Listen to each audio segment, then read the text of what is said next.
Hello everyone, welcome back in my video. तो बच्चे, हम लोग 7th क्लास का सोशल साइंस पढ़ रहे हैं और सोशल साइंस में हम सिविक्स का सेकंड चैप्टर हमने पढ़ा है and the chapter is institutional representation of democracy. तो ये चैप्टर हम कंप्लीट कर चुके हैं, ये सारे टॉपिक्स हम पढ़ चुके हैं and in the previous video we have completed very short questions and book exercise. Now we are going to start short questions. In this video we will complete short and long questions. तो first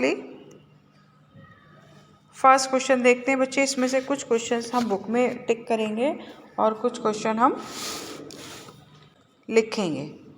तो first question है हमारा short में, explain any 3 differences between national and state political parties. तो इसका answer हो जाएगा national political parties and state political parties. तो तीनों डिफरेंसेस लिखे हुए हैं यहाँ पर। तो बच्चे ये इसका फर्स्ट आंसर है। ओके, इसके बाद हमारा जो सेकंड हमारा क्वेश्चन है, what do you understand by collision government? Name any 2 collision in Indian history. तो क्या बताना है हमें यहाँ पर, कॉलिजन गवर्नमेंट क्या है और इंडियन हिस्ट्री में 2 कॉलिजन बताने या फिर 2 कॉलिजन हिस्ट्री बतानी है, पॉलिटिकल पार्टीज़ बतानी है। तो इसका आंसर ये यहाँ पर लिखा हुआ है, ये आप यहाँ से कर लेंगे, नंबर डाला हुआ है मैंने। और the coalition government refers to an alliance between different political parties to form and run the government. और 2 इसके एग्जाम्पल हैं, नीचे दिए हैं, नेशनल डेमोक्रेटिक अलायंस NDA और यूनाइटेड प्रोग्रेसिव अलायंस यानी UPA। तो ये हमारा सेकंड क्वेश्चन का आंसर हो गया। एंड थर्ड क्वेश्चन है, describe the significance of universal adult franchise. तो हमें इसके सिग्निफिकेंस बताने हैं, किसके, यूनिवर्सल एडल्ट फ्रेंचाइज। तो ये इसका आंसर भी इसी के नीचे मैंने लिखा हुआ है, significance of universal adult franchise. तो universal adult franchise grant equality to all citizen of India at all level. Second, it enables citizen protect these liberty. And third is, it has been helpful in strengthening the national unity. And fourth is, the provision of universal adult franchise have also created a sense of self-respect among citizen. तो ये क्या है, ये इसका second question हो जाएगा, ये इसका थर्ड आंसर है। And the fourth question, distinguish among general, mid term and by election. तीनों में डिफरेंस बताना है। तो इसका आंसर ये इसका आंसर है, टाइप्स ऑफ इलेक्शन आपकी बुक में है, कुछ बुक से आप टिक कर लीजिए। तो लिखा हुआ है general election, mid term election और बाय इलेक्शन। ये एज इट इज़ आपको अपने नोटबुक में करना है। तो ये हमारे शॉर्ट क्वेश्चंस हो गए। अब बात करते हैं हम किसकी, लॉन्ग क्वेश्चन की। तो लॉन्ग क्वेश्चन में हमारा फर्स्ट है, discuss the election procedure followed in India.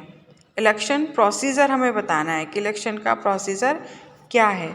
तो ये आप बुक से ही लगाएंगे इसका आंसर।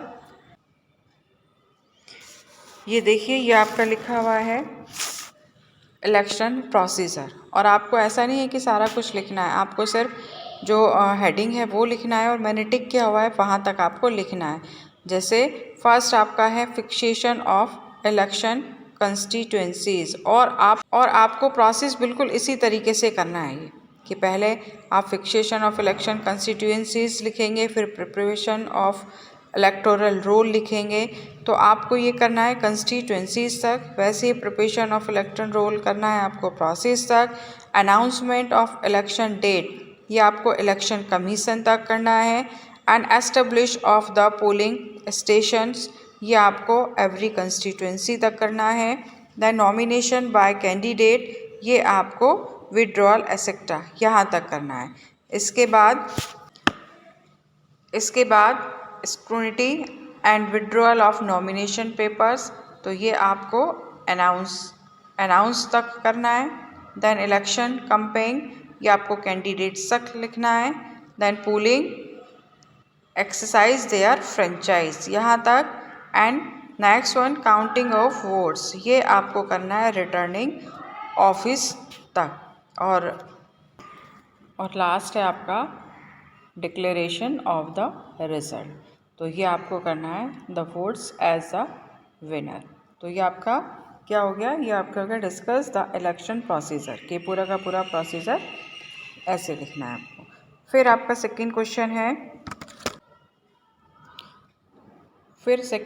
है describe the history of coalition in India, also name one some famous democratic alliances. तो ये भी आप बुक से टिक करेंगे। ये आपका आंसर है यहाँ पर collision of history of collision politics in India. तो ये भी आप पूरा नहीं लिखेंगे, यहाँ पर आप आफ्टर इंडिपेंडेंस से शुरू करेंगे और ये लिखना है आपको लोकसभा इलेक्शन हेल्ड इन 2014 यहाँ तक कंप्लीट करेंगे। और उसके बाद पूछा है उसमें name some famous democratic alliances. तो ये नीचे मैंने टिक की हुई है, नीचे ये फर्स्ट सेकंड और थर्ड ये तीनों को आप उनके सिर्फ नाम लिख दीजिए। तो ये आपका सेकंड आंसर कंप्लीट हो जाएगा। Okay, what are the various function performed by a political party. Political party के जो फंक्शंस हैं वो आपको लिखने हैं। तो पॉलिटिकल पार्टी के फंक्शंस ये है आपका फंक्शंस ऑफ पॉलिटिकल पार्टीज़। ये भी मैंने टिक कर दिया है, ये भी आपको पूरा नहीं लिखना है। तो एज इट इज़ आप लिखेंगे कंटेस्ट इलेक्शन ये कंप्लीट लिखेंगे। Form and run the government ये आपको पॉलिटिकल पार्टी तक लिखना है। Then provide link between the people and the government तो ये आपको लिखना है people to the government. Fourth है आपका provide political education and awareness among people ये आपको लिखना है among the people. And form public opinion ये लिखना है आपको अवेकनिंग अमंग दैम। तो ये आपका थर्ड आंसर यहाँ पर कंप्लीट होता है। इसके बाद आपका फोर्थ क्वेश्चन है what is the role of opposition party in a democratic government. तो डेमोक्रेटिक गवर्नमेंट में ओपोजिशन पार्टी का रोल क्या है वो बताना है। तो ये भी आप बुक से ही टिक करेंगे। ये देखिए ओपोजिशन पार्टी, तो इसमें पहले बताया कि ओपोजिशन पार्टी क्या है, लेकिन हमें यहाँ पर क्या देखना है, हमें देखना रोल ऑफ ओपोजिशन पार्टी। इसमें भी मैंने टिक कर दिया है। तो फर्स्ट ए आपको लिखना है ऑफ द ये आपको लिखना है वर्क लाइक अ डिक्टेटर ये यहाँ तक लिखना है। सेकेंड आपको लिखना है ओपिनियन इन देयर फेवर ये बी हो गया इसका। And c spread political awareness इसमें आप लिखेंगे rights and liberty. Then provide an alternative ये आप पूरा कंप्लीट करेंगे। एंड लास्ट वन ये आप लिखेंगे दैम टू द गवर्नमेंट। तो यहाँ तक आपका कंप्लीट हो जाएगा और इसके साथ ही जो आपके लॉन्ग क्वेश्चंस हैं वो भी कंप्लीट हो जाएंगे। तो this is all about the chapter second. यहाँ पर हमने ये चैप्टर पूरी तरह से कंप्लीट कर लिया है। तो मिलते हैं नेक्स्ट वीडियो में with a new chapter. Till then thank you very much and good bye.